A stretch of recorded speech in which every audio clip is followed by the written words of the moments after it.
It was a rainy night, and I was home alone for the first time. At 13, it felt like a huge milestone, being trusted to stay overnight without my parents. The best part, no rules. I could crank up my music, blast my video games, and just chill without hearing, "Turn that down!" Every 5 minutes, the house was all mine, and I was ready to take full advantage. As the rain picked up, I could hear distant rumbles of thunder rolling in. Instead of being scared, I felt cozy. Thunderstorms always made staying in feel even better, like the world outside was in chaos, while I was safe in my own little bubble. I decided to make the most of it and dragged my Xbox down from my room into the den, where my dad had this giant flat-screen TV with surround sound. This was the only time I'd get to use it, so I set everything up and jumped into a multiplayer session of Black Ops with my friend Jason. The storm raged outside, but I barely noticed, totally absorbed in the game. The flashes of lightning outside felt like an extra layer of special effects. Jason and I were laughing, talking trash to the other players, and the volume was cranked so high I could feel the bass in my chest. It was the perfect night. Until the doorbell rang. I froze when the doorbell rang. It was after 9 p.m., way too late for anyone to be stopping by. My first thought was that maybe my parents had come home early, but that didn't make sense. They had their own keys. I told Jason about it, and his reaction was the same as mine. A nervous, "Dude, who's ringing your doorbell this late? Go check it out." Reluctantly, I paused the game and crept upstairs to the front door. My heart was pounding as I peeked through the peephole. I couldn't see much, just the dark, rain-soaked porch and the faint silhouette of someone standing outside. I swallowed hard and, trying to keep my voice steady, called out, "Who's there?" A man's voice, deep and unsettling, answered, "I need to use your phone. My car broke down." Everything in me screamed that something was wrong. I didn't respond. Instead, I backed away from the door, my hands shaking as I tried to think. My parents had always warned me about strangers. I rushed back downstairs to the den, telling myself that if I just ignored him, he would leave. I sat back down, gripping the controller, trying to shake the feeling of dread creeping up my spine. I told Jason about the guy, and he said, "That's super weird. Don't open the door, just keep playing." I did my best to follow his advice, but it was hard to focus. Every small sound made me jump, but as the minutes ticked by, nothing else happened. I was starting to relax again, convincing myself that the man had gone, when I heard a noise that turned my blood cold. It was the sound of the backyard door quietly sliding shut. Someone was inside of the house. I dropped the controller, my heart racing. The den's back door had always been a bit faulty, never locking quite right. It wasn't my dad, or anyone I knew. My mind raced, and fear took over. I wasn't alone anymore, and whoever had just come in wasn't supposed to be here. Panic surged through me as I saw the tall figure step into the den. I barely had time to react, but instinct kicked in. I bolted, heart hammering in my chest, and ran for the office down the hall. I slammed the door shut behind me, locking it just as the man started banging on it. My breathing was shallow, my whole body trembling as I listened to him on the other side. At first, his voice was calm, but there was something sinister about it.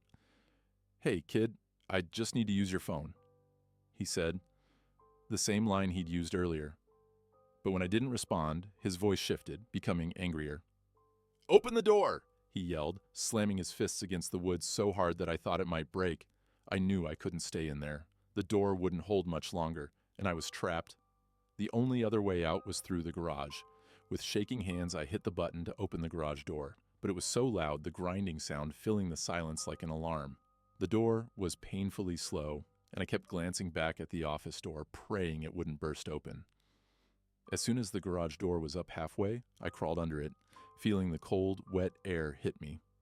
The rain was pouring, but I didn't care. Barefoot, I sprinted through the storm, my only thought being to get as far away as possible. My neighbor Mike's house was only a few doors down, and I pounded on his door, drenched and terrified. His dog, Zeus, barked wildly inside. When Mike opened the door, I practically fell into his arms, gasping for breath, trying to explain what had happened. His wife appeared, wide-eyed, as Mike quickly got the police on the phone.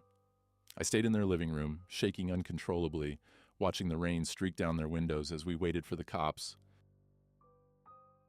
It felt like hours before I saw the flashing lights of the police cars outside my house. Mike went with them as they searched, and a few minutes later, they emerged with the intruder in handcuffs. I saw him from a distance, but I didn't want to get any closer. He was muttering something, his clothes soaked through. The police asked me if I knew him, but I shook my head. I'd never seen him before in my life. The man, clearly intoxicated or worse, had been telling the officers that this was his house, that I was his son, and that I had locked him out. It was insane. But the thought of him believing that, or maybe even knowing where I lived, still sends chills down my spine. My parents pressed charges, and he was taken to jail that night. Even now, I can't shake the fear that one day, when he's out, he might come back.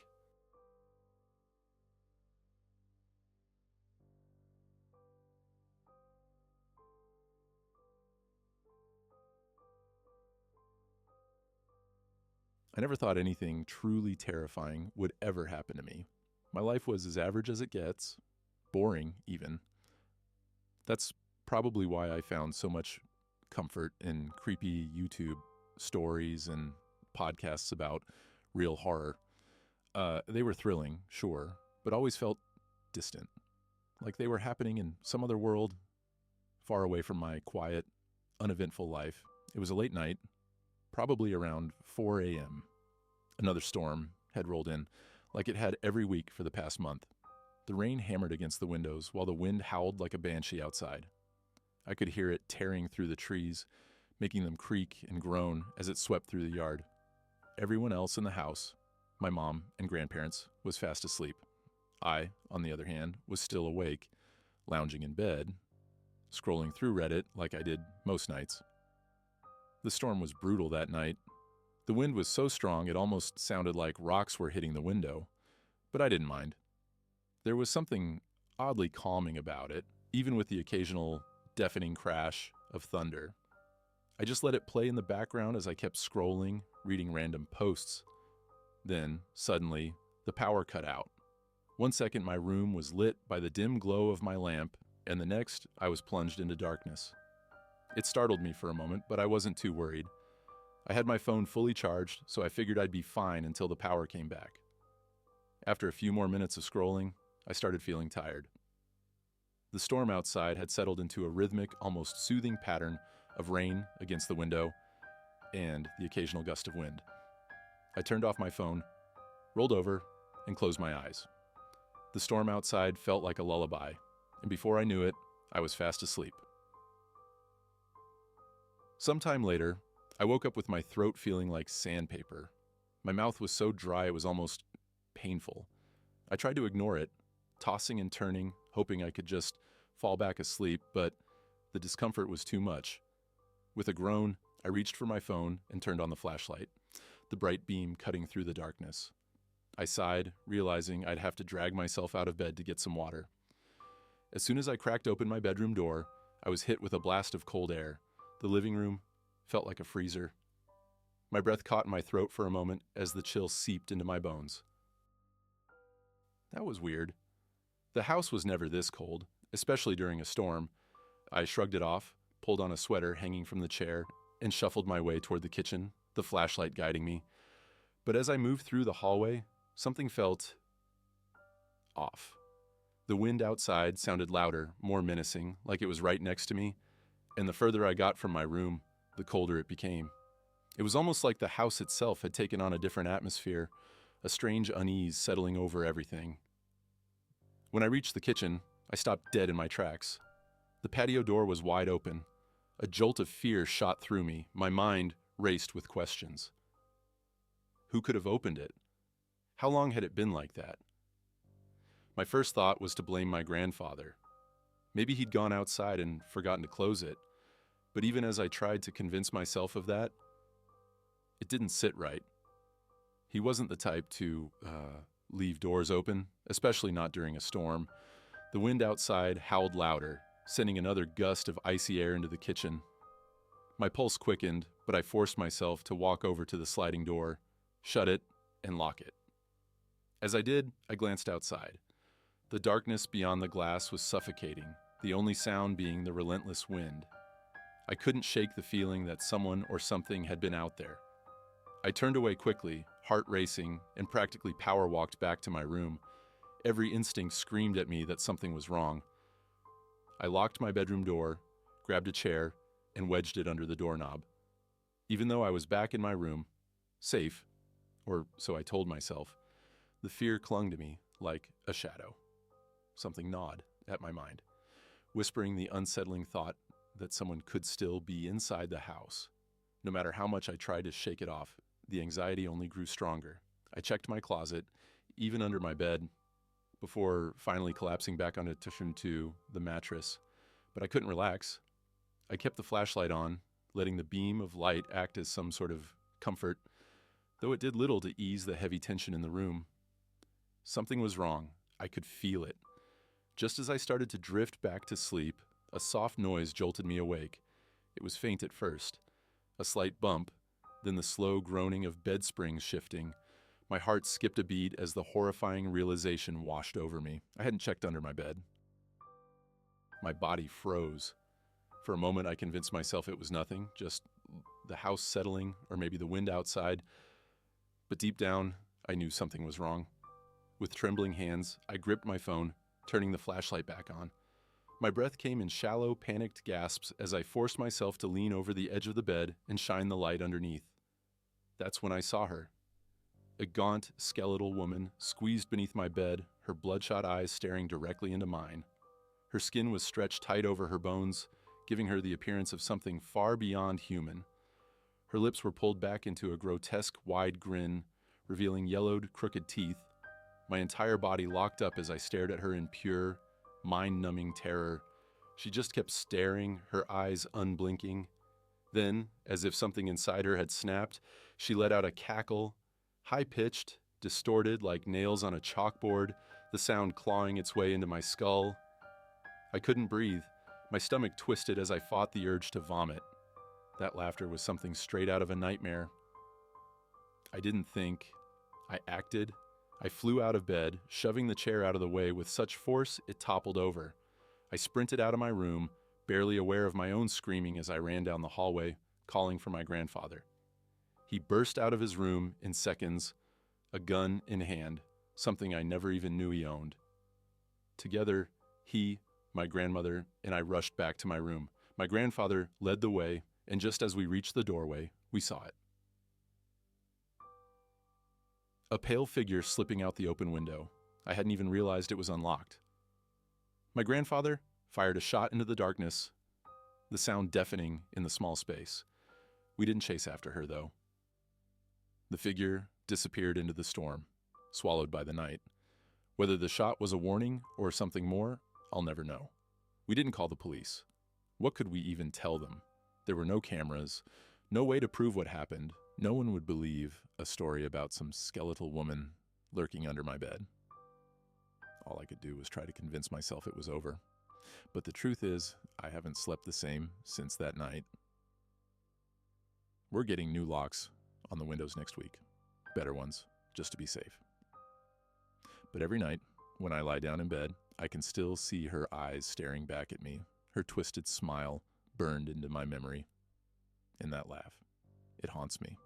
Bad things can happen to anyone. Even if you think you're safe, you're never really safe.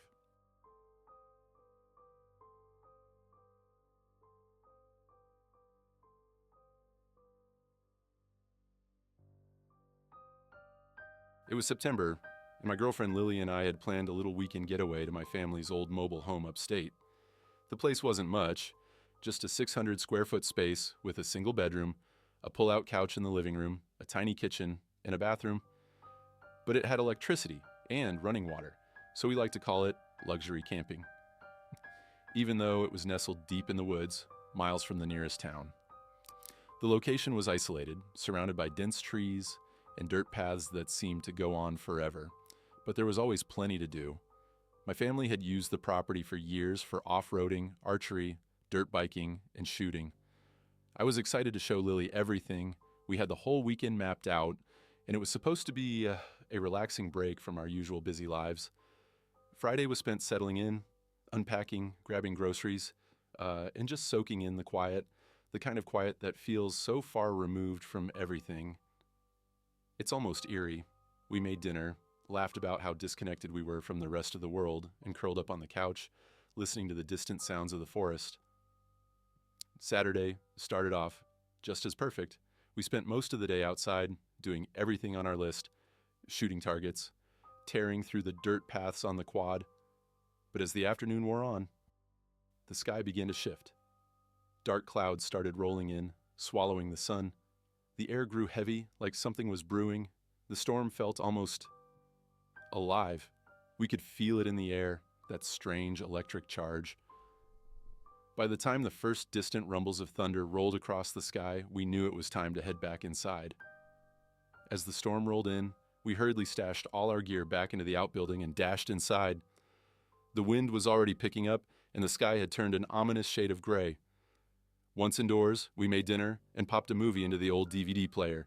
But before long, the heavy rain hammered down on the roof, drowning out the dialogue. It came down hard, sheets of rain slamming against the windows, accompanied by flashes of lightning that lit up the entire cabin. Thunder cracked almost instantly after the flashes, as if the storm was right above us. Lily and I decided to sit outside on the deck, under the safety of the canopy, to watch the storm unfold. It was beautiful and terrifying at the same time. Long, jagged bolts of lightning split the night sky, illuminating the trees in blinding white light. The sound of the storm surrounded us, relentless rain, the wind howling through the woods, and the constant rumble of thunder. It was oddly peaceful, in a chaotic way, and then we heard it, a voice. At first, I thought it was just the wind playing tricks on us, but no, it was unmistakably a voice. It was faint, almost lost in the roar of the storm, but it was there. Someone was out there, in the woods. Lily didn't hear it at first, but I couldn't ignore it. I stood up, leaning toward the edge of the deck, squinting through the rain and darkness. "Did you hear that?" I asked, my voice barely audible over the storm. "What?" "No," Lily replied, her attention still half on the storm, half on her phone. I stepped closer to the railing, the rain now misting my face, as it blew sideways under the canopy. And then in a flash of lightning, I saw it, near the tree line. Just barely visible was a figure. "There's someone out there," I said, my voice tense. Lily looked up, but I could tell by her expression she thought I was joking. "Stop messing around," she said, shaking her head. "I'm serious, Lily," I replied, my heart pounding. She could tell by my tone I wasn't kidding anymore. I didn't want to panic her, so I played it off, saying, "Maybe it's just a lost hiker." But even as the words left my mouth, I didn't believe them. The storm was too intense for anyone to be wandering out here by accident. I tried to shake it off and nudged Lily inside, telling her we should probably get out of the rain. She reluctantly agreed, but something in me just couldn't let it go. I needed to see more. I stepped back to the edge of the deck, hoping it was just my mind playing tricks on me. That's when I saw him again, closer this time. Only about 20 feet away. The next bolt of lightning lit him up like a photograph. A man standing perfectly still, staring at the cabin. He was wearing bright-colored clothes that looked almost white in the brief flash of light. My heart jumped into my throat. He wasn't moving, wasn't calling out for help, just standing there, watching. I locked the door behind me the second I stepped back inside, my hands trembling. Lily could see the fear etched on my face. I tried to stay calm, telling her I didn't know who it was, but the words felt hollow. We both sat there, listening to the storm rage outside, waiting. The minutes stretched on painfully until the sound of footsteps broke through the downpour. Not a knock, but a slow, deliberate shuffling, as if someone was trying to open the door without us noticing. I rushed to the bedroom, where Lily was already hiding, her eyes wide with fear. "Stay quiet," I whispered, trying to sound reassuring, though I felt anything but. My hands were trembling as I moved to the window, turning off the lamp to avoid being seen. Peering through the glass, I prayed that the man was gone, that maybe I had imagined the whole thing, but I hadn't. I saw him just as a flash of lightning illuminated the yard. He was running, retreating back into the woods, disappearing into the darkness. I let out a shaky breath and moved to the kitchen window, wanting to be sure he was gone. Halfway there, I froze. Someone's face was pressed against the glass, just inches from where I stood. Even through the rain streaking down the window, I could make out the pale shape of a person. Their eyes locked on me. I yelled, a desperate attempt to scare them off. But the figure didn't move, just stood there, staring. That's when I knew this wasn't someone looking for help. This was something else, something far more sinister. With no cell reception and the storm blocking any way to call for help, I had only one option left. I grabbed my dad's rifle from under the bed, the weight of it in my hands, both comforting and terrifying. I loaded the magazine with shaky hands, knowing that whatever was outside wasn't going to leave us alone. Just as I finished, a loud bang reverberated through the house coming from the bedroom window. Then, almost immediately after, another crash from the living room. There were more of them. My heart raced as I told Lily to stay in the bedroom. I quietly unlocked the front door, bracing myself for whatever was on the other side. With the rifle raised, I swung the door open. Rain lashed against my face as I stepped outside, scanning the deck. No one was there. But then I saw him, the man in the bright clothes, standing at the edge of the clearing, staring up at me, almost daring me to do something. Without thinking, I fired a shot into the air. The loud crack of the rifle cut through the storm, and the man spun around, bolting for the woods. I could hear his voice yelling out, deep and panicked. And then another voice answered from somewhere deeper in the trees. They were talking to each other, coordinating. And then, just like that, they were gone. The storm became the only sound again. The woods eerily silent. We didn't sleep that night. When morning came, we packed up as fast as we could, eager to get out of there. There were no signs that anyone had been on the property. No damage, no footprints, nothing. But we both knew what we'd seen. Whatever they wanted, it wasn't good. I've been back up there with my family a few times since, but I've never shaken the feeling of dread that lingers around the place. One thing's for sure, I'll never go back there alone.